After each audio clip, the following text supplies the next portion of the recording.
nous attendons de ce projet pour notre structure, c'est une montée en compétences, c'est aussi changer d'échelle, c'est passer de la petite maison à l'immeuble. Et pour la filière bois, c'est une vraie opportunité pour monter en compétences justement sur cette dynamique de construction.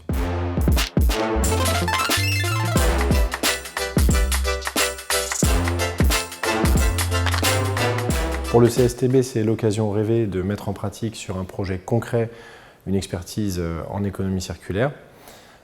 C'est aussi l'occasion de tester de nouvelles formes de gouvernance de projet. Le CSTB a effectivement mis en place une feuille de route sur l'économie circulaire qui a consisté à réaliser des travaux de recherche et le projet Permis de les îles permet de tester à l'échelle 1 les résultats de ces recherches dans un projet d'aménagement.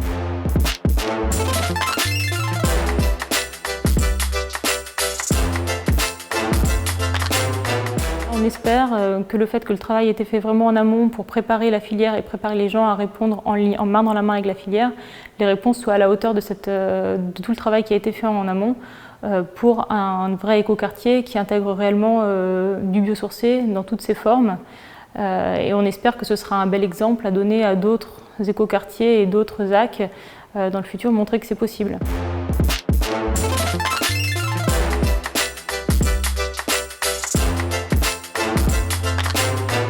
J'étais déjà engagée auprès de Nantes Métropole Aménagement pour une mission préalable de connaissance des sols et du sous-sol du secteur, notamment dans la perspective de développer des méthodologies pour valoriser les terres excavées. L'engagement, c'est aussi en lien avec les ambitions du projet. C'est un projet d'aménagement qui est très ambitieux et qui veut un peu rompre avec les pratiques usuelles, donc qui sort des sentiers battus. Et donc c'est l'occasion, en tant qu'actrice de la recherche et développement, de mettre en place et d'expérimenter, d'avoir accès à un terrain d'expérimentation tout à fait intéressant.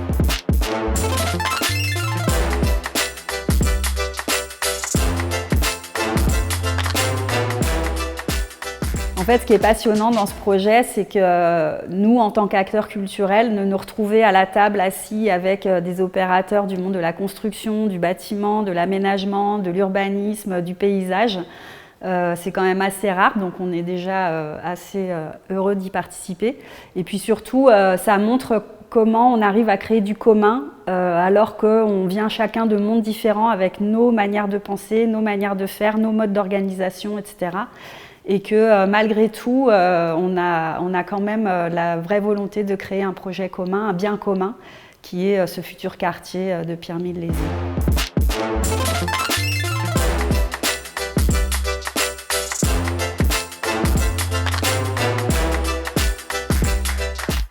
Si on fait la construction durable, c'est pour les personnes qui vont y vivre.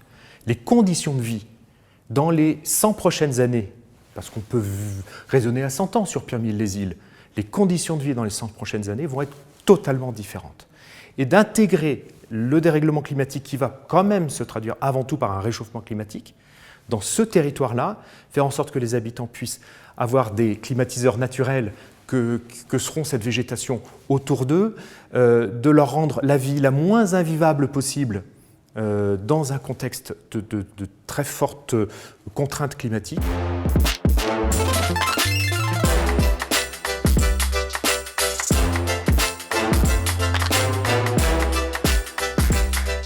La restauration des milieux naturels autour de Pierremille-les-Îles, aujourd'hui dans un état très dégradé, répond à nos préoccupations de préservation des milieux ainsi qu'à la prise en compte du risque d'inondation. Sur le quartier, notre attente est de faire de ce quartier Pierremille-les-Îles un quartier bas carbone, visant à la neutralité carbone, qui soit exemplaire. Plus largement, l'Adréal vise à faire de Pierremille-les-Îles un démonstrateur national, c'est-à-dire de faire en sorte que les innovations qui seront développées et mises en œuvre sur ce projet soient capitalisées et dupliquées à l'ensemble du territoire national.